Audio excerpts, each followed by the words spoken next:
भारत सरकारच्या सूचना आणि प्रसारण मंत्रालयाअंतर्गत येणाऱ्या नागपूर इथल्या केंद्रीय संचार ब्युरोच्या क्षेत्रीय कार्यालयाच्या वतीनं कारगिल विजय दिवस 2026 आणि नशामुक्त भारत अभियान या कार्यक्रमांचं आयोजन करण्यात आलं होतं.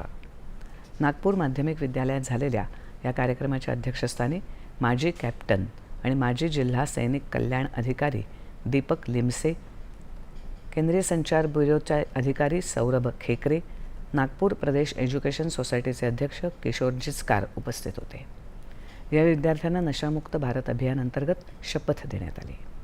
माजी कॅप्टन आणि माजी जिल्हा सैनिक कल्याण अधिकारी दीपक लिमसे यांनी विद्यार्थ्यांना मार्गदर्शन केलं. कारगिल विजय दिवस 2026 आणि नशामुक्त भारत अभियानाअंतर्गत घेण्यात आलेल्या चित्रकला स्पर्धा आणि निबंध स्पर्धेतल्या विजेत्यांना पारितोषिकं देण्यात आली. यावेळी सांस्कृतिक कार्यक्रमाचं देखील आयोजन करण्यात आलं होतं.